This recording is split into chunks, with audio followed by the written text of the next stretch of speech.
할렐루야. 식사 맛있게 하셨습니까? 오늘 말씀 8절에 보면 왕이 여인에게 이르되 내 집으로 가라 내가 너를 위하여 명령을 내리리라 하는지라. 이렇게 내가 너를 위하여 왕에게 있는 특별 사면권을 행사하겠다라고 하는, 우리나라도 대통령에게 사명권이라고 하는 것이 있습니다. 그래서 죄를 지은 사람을 특별히 사면할 수 있는 그런 특별한 권한이 왕에게,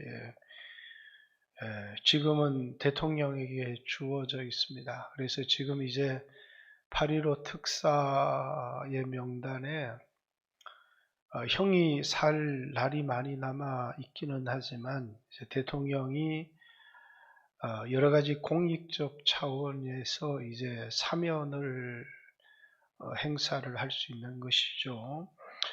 오늘 어떤 여인이 남편은 죽고 아들 둘이 있는데 아들이 위에 있게 지냈으면 좋았을 텐데, 물론 이제 요압이 꾸민 드라마입니다만은 이제 싸워서 형이 동생을 쳐 죽였습니다. 그래서 동생은 형에게 맞아 죽고 형은 동생을 죽인 살인죄로 형법상 사형을 당하게 되어 있습니다. 자, 죽인 사람이 어떻게 우연히 돌발적 사고로 사람을 죽인 경우에는 도피성이라는 곳에 도망을 해서 생명을 보존할 수 있는 길이 이스라엘 율법에 있습니다.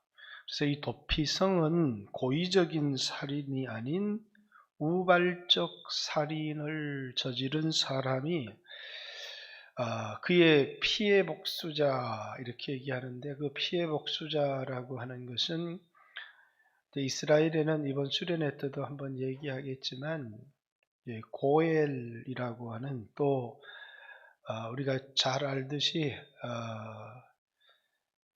기업 물을 자라고 하는 제도가 있습니다. 이 기업 물을 자의 제도는 친족이 그 죽은 사람의 피해 복수를 해주는 것입니다. 예를 들어서 그 사람이 땅을 다 팔아서 자손에게 물려줄 그 땅이 없을 때 친족 중에서 그 땅을 다시 사서 그 사람에게 돌려주는 제도이기도 하고, 또 하나는 이제 땅을 팔 뿐만 아니라 자신의 몸을 팔아서 남의 집에 노예가 되었을 때 그 노예 값을 지불하고 그 사람을 노예에서 해방시켜 주는 권한 뿐만 아니라, 이제 그 사람이 억울한 죽음을 당했을 때 그것에 대한 피해 복수를 해 주어야 되는 책임이 가장 가까운 친족들에게 있었습니다. 그걸 고엘 제도다 이렇게 합니다. 이제 우리 루키스에서 나오는 기업 물을 자의 책임입니다. 그런데 이런 고엘 제도에서 보호를 받지 못하는 사람이 이제 의도적 살인자입니다. 우연히 사람을 죽인 게 아니라 이제 의도적으로 사람을 죽인 경우에는 생명을 구원할 길이 없습니다. 형법상으로 그렇다는 것입니다. 그런데 오늘 이 여인은 둘째 아들은 맞아 죽고 첫째 아들은 율법에 따라서 죽임을 당해야 되는 이런 딱한 사정 가운데 있었는데, 이 사정을 왕께 아뢰었더니 왕이 내가 너를 위해서 나에게 있는 특별 사명권을 사용해서 내 아들의 사면을 명하겠다. 누구도 내 아들과 내 집에 손을 대지 못하도록 내가 명령을 내리겠다. 이런 말은 왕에게 있는 특별 사면권을 사용하겠다라는 것입니다. 우리나라도 이제 8.15 특사 때 원래 이 정권이 전 정권에 대통령 물러가시기 전에 이명박 대통령의 사면을 요청을 했는데 그 사면 요청을 거절했습니다. 뭐 여러 가지 이유가 있겠지만 사면을 해야 되는 이제 어떤 사람을 사면할 건가에 따라 그 정권의 성격을 우리에게 말해주는 것이고, 이번 8.15 특사에도 그렇죠. 이제 기업인들이 포함될 거다라는 것은 이제 알 수 있는 일이지만, 이명박 대통령 사면이 이루어질 건가, 또 아니면 이제 김경수라고 하는 경남도지사의 사면이 이루어질 건가, 이런 문제에 따라서 정권이 어떤 의도로 사면을 단행하는가를 우리가 정권의 성격을 이해하는 데 아주 중요한 거라고 생각을 합니다. 이 사면은 아무리 왕이라고 해서 마음대로 사용할 수 있는 것이 아닙니다. 압살롬은 율법에 의하면 의도적 살인자입니다. 형을 암놈을 살해하고 자기 외갓댁으로 도망을 갔는데 왕이 내 아들이니까 하는 그런 인간적인 사랑 때문에 압살롬 사면 이러면 왕이 아들을 사랑하는 마음은 이해하겠지만 하나님의 법을, 하나님의 공의를 해치게 됩니다. 그렇게 되어지면 이제 법이 공평하게 실행되어지지 않게 되고, 그럼 이제 사람들이 말하기를 그럼 우리 아들도 사면해달라, 우리 아들도 사면해달라, 이렇게 왕이 자신에게 있는 특별 사명권을 자신의 사랑 때문에 그걸 남발하게 되면 이제 공의라고 하는 국가의 법이 튼튼하게 서지를 못하는 겁니다. 그래서 어떤 신하도 다윗의 마음을 이해는 합니다. 다윗이 죽은 아들은 2년이 지나면 서서히 잊혀진다고 합니다. 자식은 가슴에 묻는 거라고 하지만 암논은 어차피 죽은 아들이니 죽은 아들은 잊어야 되는 것이고, 살아있는 아들은 멀리 떠났지만 그 그리움이, 그 아들을 보고 싶은 다윗의 마음이 어떤 신하든지 간에 다 이해할 수 있지만, 그래서 왕이여 압살롬을 그만 사면했으면 좋겠습니다 라고 하는 이제 신하들의 주청을 드리고 싶지만, 그 주청을 할 수 없는 중요한 이유가 공의를 해치기 때문입니다. 공의. 어떤 사람이건 사정이 없는 사람이 없을 수가 없잖아요. 그러니까 공의와 사랑이라고 하는 균형은 굉장히 중요한 겁니다. 만약에 하나님께서 우리의 죄를 그저 간과하시면서 우리의 죄에 대한 대가를 지불하지 아니하시고 그냥 우리 모든 죄를 용서해 준다고 하면 하나님의 나라에 공의는 서지 않습니다. 그래서 죄에 대한 대가는 반드시 지불해야 되는 것이고, 그 죄에 대한 대가는 하나님이 반드시 물으시는 겁니다. 이스라엘 백성들 가운데서 범인을 찾지 못하는 살인이 많이 발생을 했습니다. 그러면 미제 사건 그대로 남을 수 있는데, 이 미제 사건을 그대로 내버려 두면 이제 이스라엘 땅이 죄로 더럽혀지는 겁니다. 그래서 이 미제 사건을 어떻게 해결할 건가가 성경에 자세히 기록이 되어져 있습니다. 어떤 사람이 길에서 살해를 당했는데 범인을 잡을 수 없는 미제 사건이 발생을 했습니다. 그러면 이 사건을 어떻게 처리합니까? 이제 그 살인 사건이 발생한 곳에서부터 가장 가까운 도성의 장로들이 와서 이제 이 죽인 사람이 그 죄에 대한 대가로 송아지를 잡아서 피의 대가를 지불하고 그 땅을 정결케 하는, 그래서 범인이 누군지는 모르지만 그 죄에 대한 대가를 송아지에게 돌려서 피를 흘림으로 그 땅을 정결케 하는 일. 왜 이 일을 이스라엘 백성들은 했느냐면 미제 사건이면 범인을 잡지 못하니까 둬야 되는데, 그럼에도 불구하고 죄에 대한 책임이 그 땅으로 돌아올 수 있기 때문에 이제 그 죄에 대한 책임을 이제 송아지에게 돌려서 소를 잡아서 그 땅을 정결케 하는 일들을 이스라엘 백성들이 했기 때문입니다. 하나님은 죄에 대한 책임을 끝까지 물으시는 분이시기 때문에 그렇죠. 그렇듯이 이제 여러분과 저에 대한 죄도 그냥 하나님이 용서한다 라는 사면으로 끝내는 것이 아니라 이제 그 아들을 보내시는 것입니다. 하나님이 사랑하는 아들이시지만 그 아들이 우리의 죄를 대신해서 짊어지셨다. 그걸 담당하셨다. 이렇게 얘기합니다.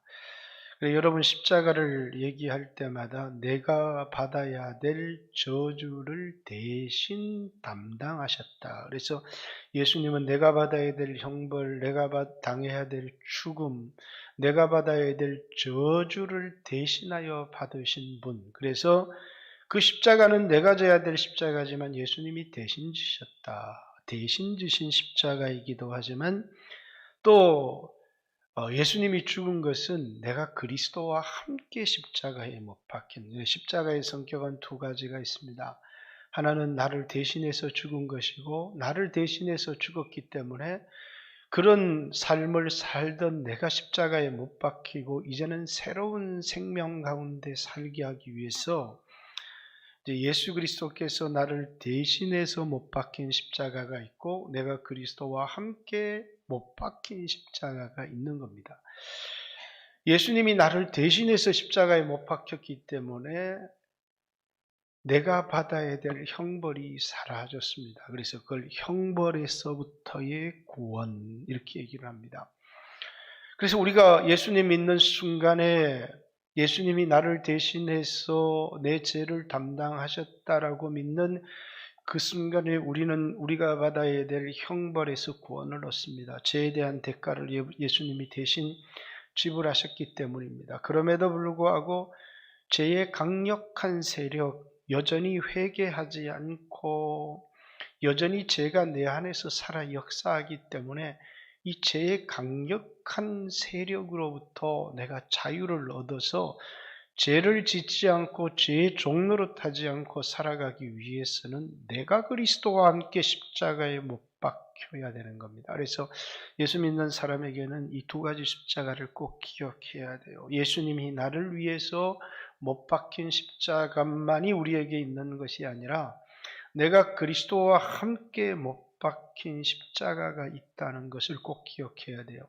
그래야 내가 다시는 죄에게 종노릇하지 않는 삶, 새 생명 가운데 행하는 삶을 살아갈 수 있기 때문에 그런 것이죠. 그렇듯이 이제 이 압살롬이라고 하는 이 아들의 처리 문제는 굉장히 중요한 다윗 왕국, 하나님의 나라가 다스리는 하나님의 나라, 특별히 율법, 하나님의 공의와 하나님의 사랑이 다스리는 이 나라 속에 의도적으로 형을 살해한 압살롬을 어떻게 처리할 것인가라고 하는 것은 굉장히 중요한, 이게 이제 인간적인 다윗의 나라가 되는 건지 아니면 이것이 정말 하나님이 통치하시는 하나님의 나라가 되는 건지. 압살롬은 뭘 당해야 될 사람이요? 의도적 살인자로 그는 죽임을 당해야 될 사람입니다. 그런데 하나님이 이런 특별한 경우에 사명권이 주어지는 거예요. 어떤 여인이, 신하들은 감히 압살롬을 사면하소서 이렇게 얘기를 못하는데, 이 요압이라고 하는 사람은 왕의 충신, 이 다윗에게는 충신인지를 모르지만 하나님의 법을 좀 가볍게 여기는 사람이었던 것 같아요. 그래서 이제 왕의 마음을 꿰뚫어 본 겁니다. 그래서 이제 어떤 연극하는 여인이죠. 드고아에서 연극을 잘하는 여인 하나를 고용한 겁니다. 그리고 이제 왕 앞에 나가서 눈물로 자신의 사정을 아뢰게 한 겁니다. 이 여인의 이야기를 가만 듣고 있자 보니까 다윗이 지금 자기 얘기를 하고 있는 거예요. 그러니까 뭐라고요? 지금 자기도 자기 아들 압살롬을 사면하고 싶은데, 이 아들을 돌아와서 보고 싶은데, 왕이 스스로 율법을 깨뜨릴 수가 없어서 사면할 수가 없는 겁니다. 그런데 이제 이 여인이 와서 이야기를 하는 거죠. 내게 아들 둘이 있는데 큰아들이 작은 아들을 쳐 죽였습니다. 그래서 남편은 죽고 남편의 이름으로 기업을 이어야 되는데 작은 아들은 죽고 큰아들은 살인자가 되어서 사람들이 큰아들을 내놓으라고 합니다. 이렇게 그런 입장에서, 사랑의 입장에서 보면 이 여인은 너무너무 불쌍합니다. 근데 법의 입장에서 보면 이 아들은, 이 큰아들은 반드시 죽어야 되는 겁니다. 근데 이 이야기를 듣고 있으니 다윗이 뭡니까? 자기 이야기입니다. 그래서 내가 명령을 내리겠다. 너를 위해서 사명권을 사용해서 내 큰아들에게 손을 대지 못하게 하겠다. 그러면 이 여인이 물러가야 되는데 물러가지 않습니다. 그 다음에 이제 왕에게 아들이, 그러니까 이 여인이 정말 이런 일을 당한 게 아니고 다윗의 얘기를 함을 통해서 압살롬을 사면하게 하기 위한 요압의 간계였습니다. 우리가 보면 이런 충성스러운 부하가 있다면 왕이 얼마나 행복하겠습니까? 근데 충성스러운 건 좋은데, 왕의 마음을 헤아리는 건 좋은데, 아무리 왕이라고 할지라도 이 세상에 마음대로 할 수 없는, 이방의 왕은 마음대로 하면 돼요. 자기가 법 위에 있기 때문에. 그러나 하나님 나라의 왕은 하나님을 대신해서 하나님의 법을 실행하는 사람이기 때문에 이 법을 지키는 전형적인 모범자가 되어야 되는 겁니다. 그런데 다윗은 자기 아들 압살롬을 사면하고 싶어요. 죽은 암놈은 잊혀지는데 살아있는 압살롬은 보고 싶습니다. 아마 이 성경을 읽으면서 여러분들은 이게 뭐가 문제가 돼? 이거 도망갔는데 왕의 아들인데 좀 특별한 대우를 해줘야 되는 것 아닌가? 근데 하나님 나라에는 어떤 특별한 대우도 없습니다. 하나님의 공의에 의해서 압살롬은 사형을 당해야 될 사람인데, 어쨌든 이 일을 인해서 압살롬이 사면을 당하는데, 그냥 사면이 아니라 집에서 출입을 하지 못하는, 그러니까 자기를 돌아보고 반성하는 시간을 가지도록 하는 겁니다. 2년이 지나는데도 집에서 출입을 못하니까 이 압살롬이 자신의 종들을 시켜서 요압의 밭에다가 불을 놔버립니다. 그러니까 요압이 화가 나서 왜 내 밭에 불을 놨느냐? 그러니까 요압한테 따집니다. 아버지 얼굴을 보지도 못할 거면서 못하러 여기를 데리고 왔느냐? 그러면서 나로 아버지 얼굴을 보게 하라. 이렇게 합니다. 그래서 이제 이 압살롬에게 죄에 대한 어떤 책임도 묻지 않고, 뿐만 아니라 진정한 회개도 확인하지 않고 압살롬의 모든 죄는 덮여집니다. 여러분, 교회 안에서 가장 무서운 게 뭐냐면, 용서하지 못하는 것도 무섭지만 회개하지 않은 사람이 교회 공동체에 들어있다는 것은 그 교회 공동체가 굉장히 큰 위기 가운데 있다는 것을 말해주는 겁니다. 자, 마태복음 18장에 죄에 대한 두 가지 이야기를 딱 합니다. 하나는 뭐냐면, 형제가 죄를 범했는데 이제 어떤 사람이 가서 그 사람에게 너 죄를 회개하라. 근데 해결을 하지 않는 겁니다. 그래서 이제 두세 사람의 증인이 가서 너 이렇게 죄를 회개해라. 그래도 해결을 하지 않는 겁니다. 그럼 그 사람을 뭐라고요? 이방인같이 여기라라는 것은 교회 공동체에서 축출을 하라는 겁니다. 교회 공동체는 죄를 품고 있는 사람, 회개하지 않는 사람이 함께 머물 수 있는 곳이 아니라는 거예요. 그리고 이제 중간에 구절이 하나 나옵니다.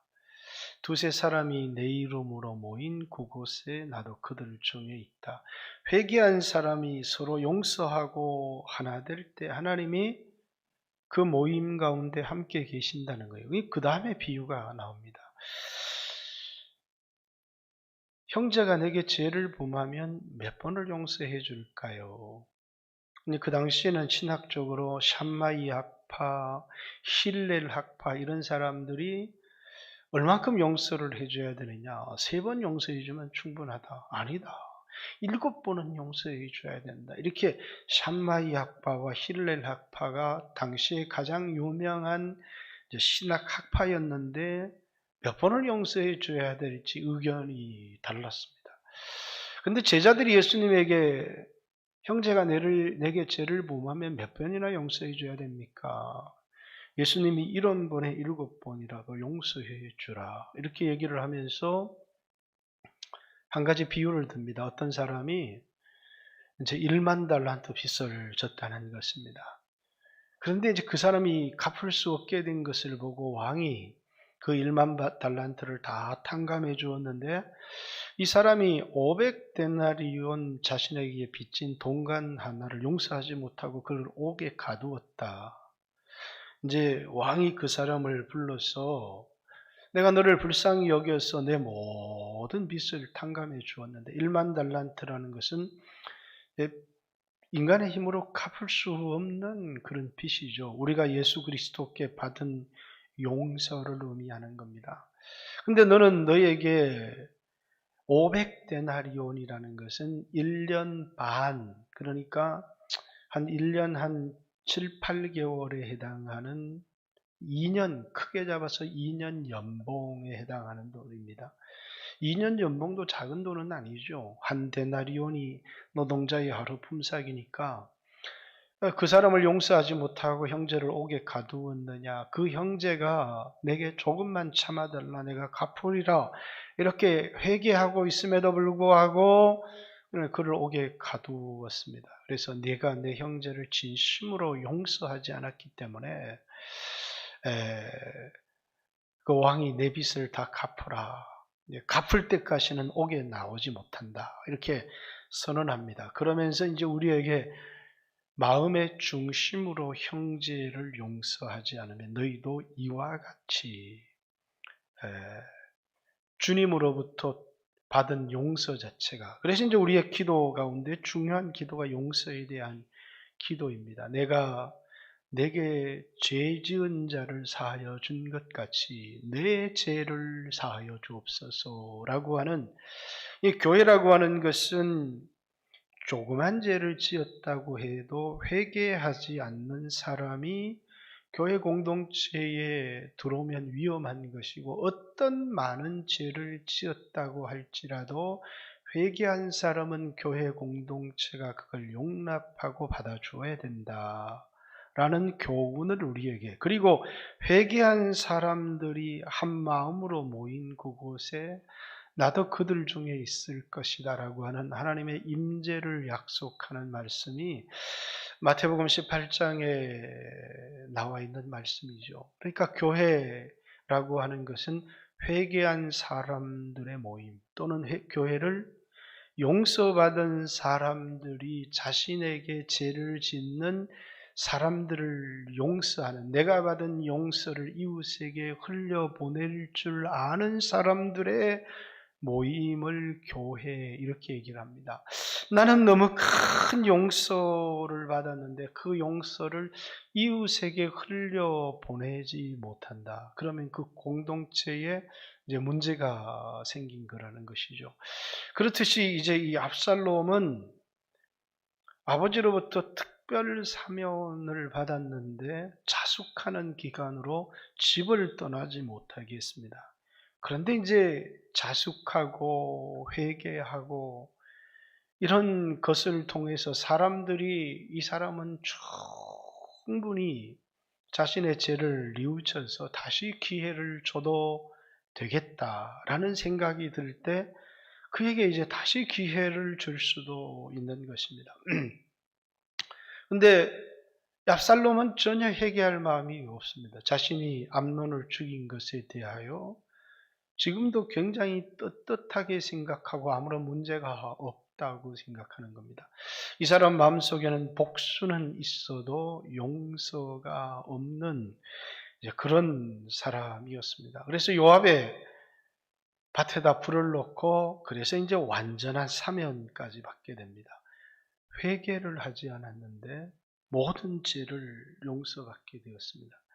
이게 하나님 나라의 공동체의 위기를 발생시키는 겁니다. 반역이라고 하는 역사를 일으키게 되는, 왜?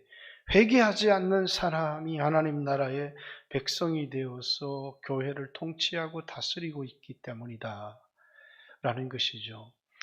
여러분, 그렇기 때문에 오늘 교회라고 하는 성격도 굉장히 중요합니다. 첫째는 회개하지 않는 사람은 교회 공동체에 포함될 수가 없어요.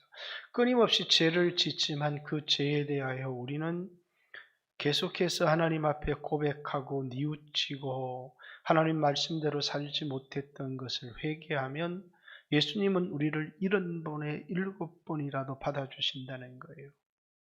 근데 이제 교회 안에 어떤 사람들이 있느냐 하면 진정한 회개가 아닌 아버지의 사랑을, 우리를 향한 하나님의 사랑을 내 육신의 기회를 삼아서 끊임없이 죄를 짓고 살겠다고 하는, 그걸 아버지의 사랑을 죄의 기회로 삼고 살아가는 사람들이 이제 교회 안에 점점 더 늘어가기 시작하는 겁니다. 아버지의 사랑이 나를 위해서 죄의 대가를 대신해서 지불하신 예수 그리스도의 그 십자가의 희생이 나로 하여금 진정한 회개와 새로운 삶을 결단하게 하면 너무너무 좋은데, 그 아버지의 사랑이 괜찮아, 뭐 가서 또 잘못했습니다, 그럼 되는데 뭐, 그러면서 그 아버지의 사랑을 죄의 기회로 삼는 그 사람을 회개한 사람이다 이렇게 보기가 굉장히 어려운 겁니다. 예수의 보혈의 성격을 이해하고 있고 예수 보혈 믿습니다, 예수 보혈 믿습니다 그러고 하지만 진정으로 죄를 자기가 유산시켜버리고 죄악된 삶을 회개하고 돌이키려는 의사가 없이, 예수님이 십자가에 피 흘려서 나를 이토록 사랑하셨는데 그 사랑을 육신의 귀에 죄를 계속해서 지어도 되는 기회로 삼고 살아가는 사람들. 그렇죠. 압살롬은 아버지가 자기를 사랑한다는 사실을 압니다. 그러나 그 아버지가 기대하는 그 삶이나 그 아버지에 대한 사랑, 이런 거는 없어요.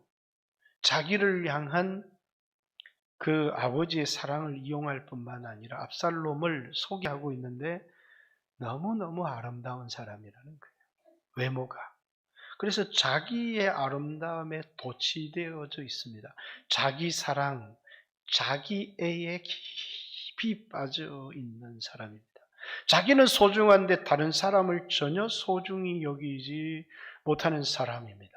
아버지의 사랑을 이용은 할 줄 알았지만 아버지의 그 사랑과 은혜에 합당한 삶을 살지 못하는 사람들. 여러분, 오늘 우리 공동체 안에도 얼마든지 이런 사람들이 있을 수 있고, 또 이런 사람들은 진정으로 겸손해지고 회개하고 뉘우치고 눈물을 흘리고 이런 게 아니라 자신의 죄를 지적하면 바로 가르를 냅니다. 나만 죄 짓어! 그러면서 대들기 시작합니다. 왜? 진정한 회개하는 예수님이 우리를 용서하신 그 용서에 대한 깊은 사랑과 의미를 깨닫지 못하고 때때로는 강단에서 그냥 어떤 예를 들었는데 와서 목사님 왜 강단에서 내 얘기 합니까? 이러면서 따지는 사람들도 있는 거예요. 왜? 자기 죄를 지적했다는 것이죠. 여러분 목사가 알고 지적을 해도 회개를 해야 되고 모르고 어떤 얘기를 하다 보니까 내 얘기입니다. 그럼 뭐 해야 돼요? 하나님 앞에 엎드려서 회개해야 합니다. 그런데 그 마음이 없어요. 나만 죄진 이 장로도 죄짓고 박 장로도 죄짓고 김 장로도 죄짓고 그러면서 자기 죄를 회개하는 사람이 아니라 합리화하는 사람들이 있습니다. 이 사람들은 하나님의 은혜, 하나님의 사랑과 하나님의 공의가 내 안에서 이루어져서 하나님의 공의를 이루어가는데 하나님이 나를 불쌍히 여겨주셔서 내 연약함을 아시고 나를 대신해서 십자가를 지시고 나에게 기회와 용서를 통해서 새로운 하나님의 백성으로 살아갈 기회를 주셨다는 것을 예수 그리스도의 용서는 계속 죄짓고 살아도 된다라는 말이 아니라 우리에게 새로운 삶의 기회를 주시기 위한 용서였다는 사실을 자꾸 망각하는 겁니다. 그래서 이제 로마서 5장에도 죄가 넘치는 곳에 은혜가 왕노릇한다고 하니까 그럼 죄 더 많이 지으면 우리가 더 많은 은혜를 받겠네.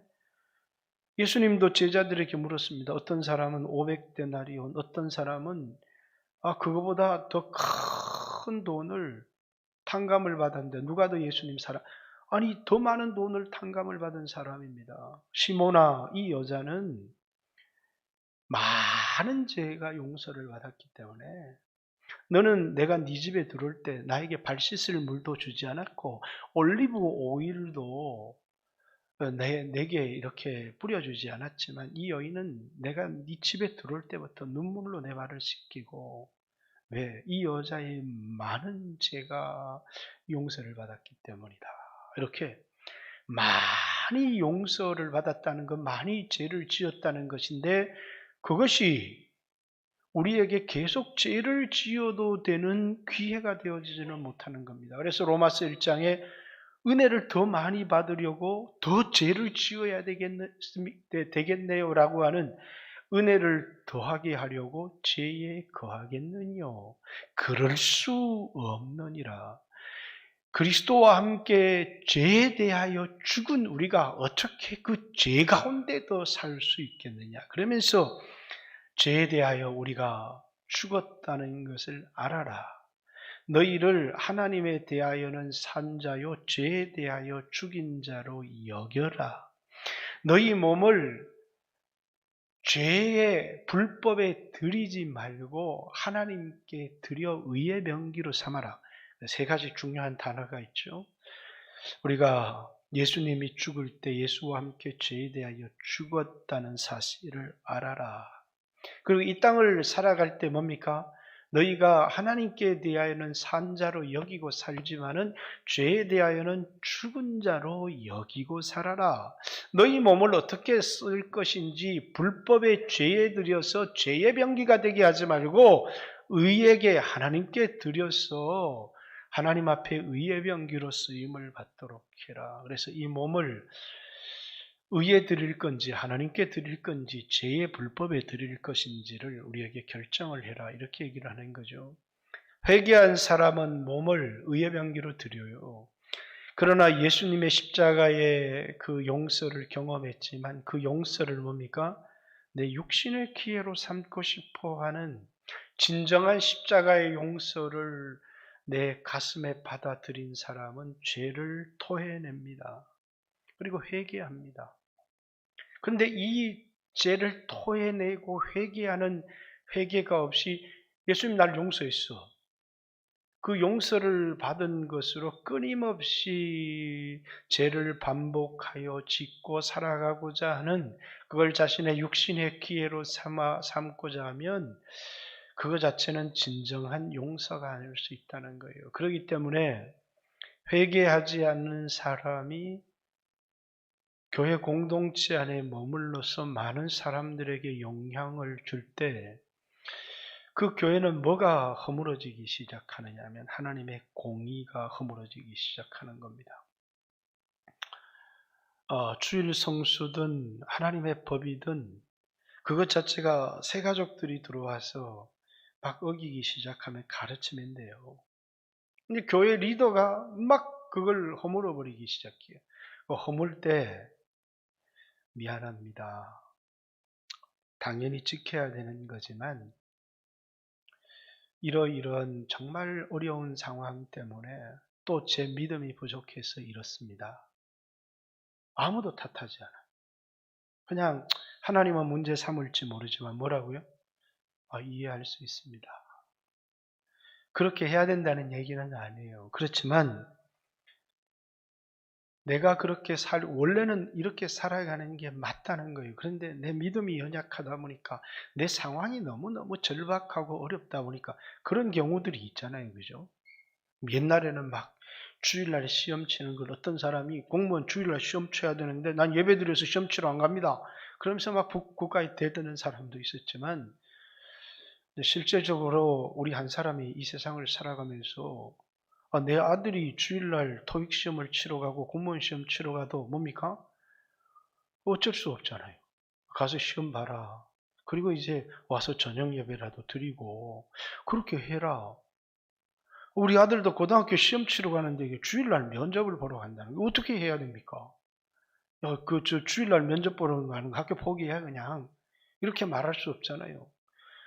이런 예배, 학교 가까이 가서 9시 예배 드리는 그 교회를 찾아가서 9시 예배 드리고 그리고 이제 학교 면접을 봐라. 이렇게 이제 아버지는 그렇게 가르칠 수밖에 없는 거죠. 우리에게는 그런 상황들이 굉장히 많이 있어요. 그러니까 이제 그런 태도, 내가 옳은 게 아닙니다. 나는 부족하고 나에게 어쩔 수 없는 상황이 있습니다. 나의 부족함을 용서해 주십시오. 그럼 뭐가 문제가 되겠어요? 근데 자기를 정당화하기 시작을 하는 겁니다.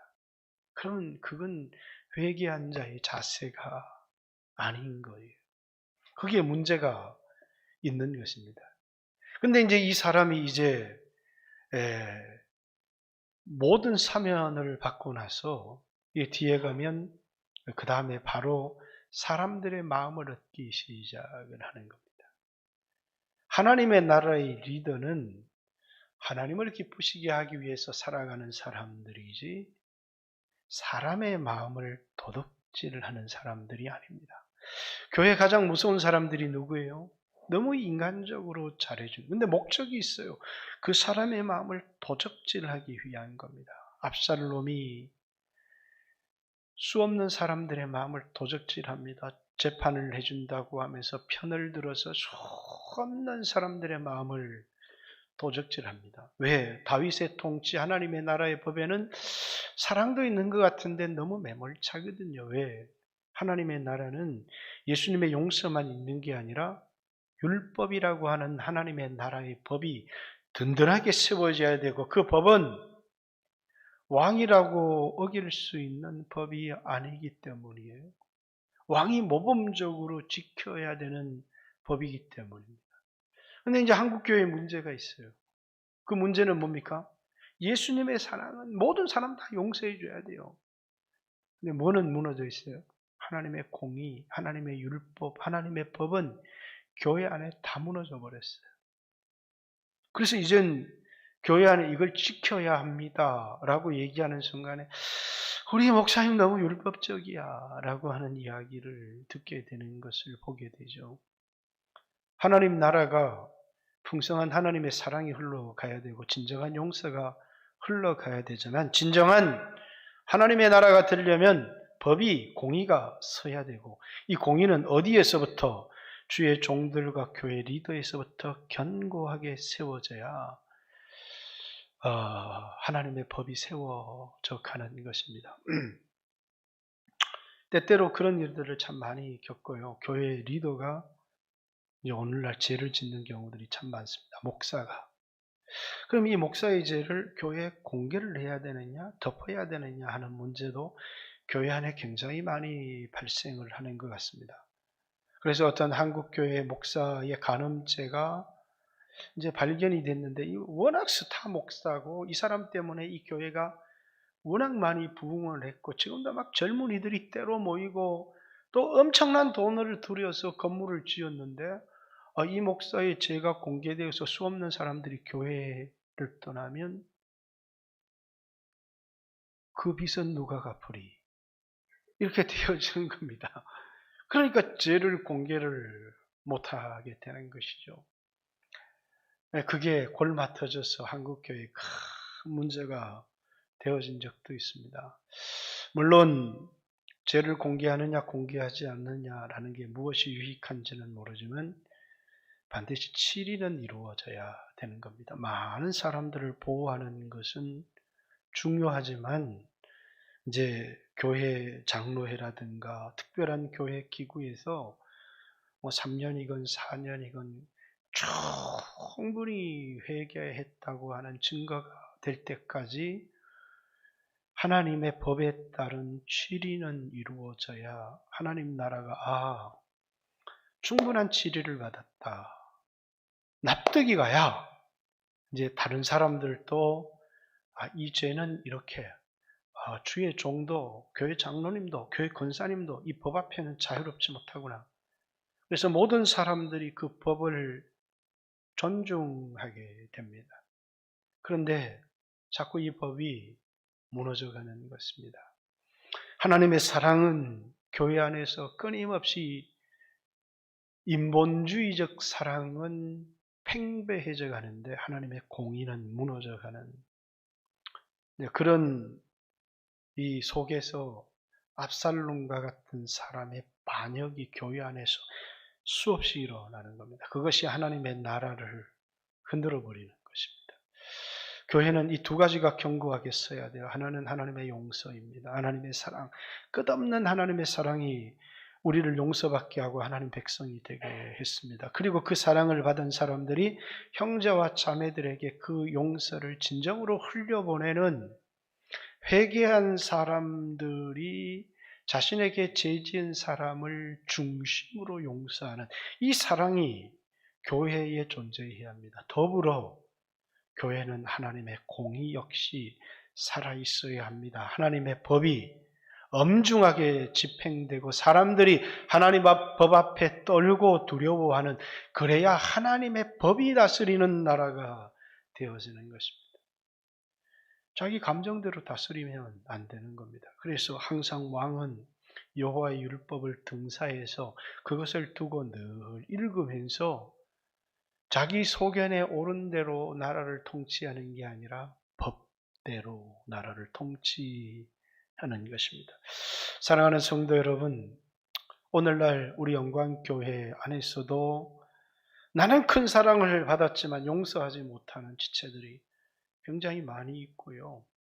또 남에 대해서는 굉장히 까다롭습니다. 저 사람 저렇다, 저 사람 저렇다 하면서도 하나님의 법에 자기는 너무너무 관대한 사람들이 많은 겁니다.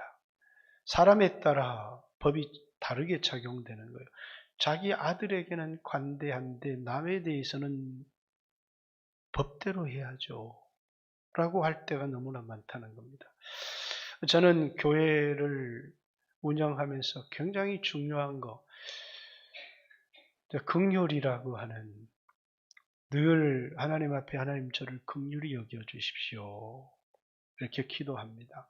나 역시 하나님의 긍휼이 없이는 하나님 앞에 설 수 없는 사람이라는 걸 너무나 잘 압니다. 그리고 언제나 다른 사람을 긍휼의 눈으로 보려고 합니다. 왜? 야고보서 긍휼이 심판을 이기느니라 하는 말씀을 기억합니다. 그러면서 어떤 사람이 죄를 지으면 그에게 죄를 회개할 기회를 줄 뿐만 아니라 긍휼히 여기는 마음. 어차피 법은 서서히 무너져 가는 것 같아요. 그 법은 말씀을 통해서 리더들이 예수님의 용서만을 기뻐 생각하는 게 아니라 스스로 하나님의 법 앞에 철저할 때 교회는 든든히 세워지리라고 생각합니다.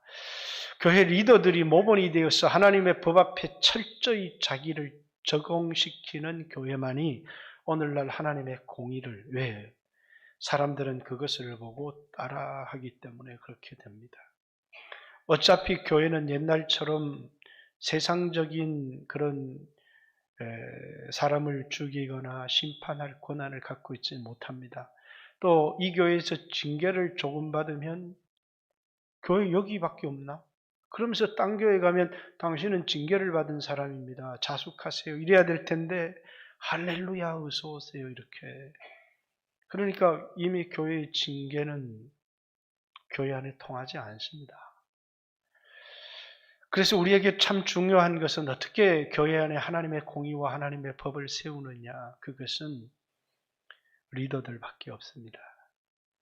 하나님의 법 앞에 철저한 리더들의 삶이 오늘 교회 안에 하나님의 용서뿐만 아니라 하나님의 공의를 든든히 세우는, 그래서 하나님 나라가 되어지는 교회가 되어질 줄 믿습니다.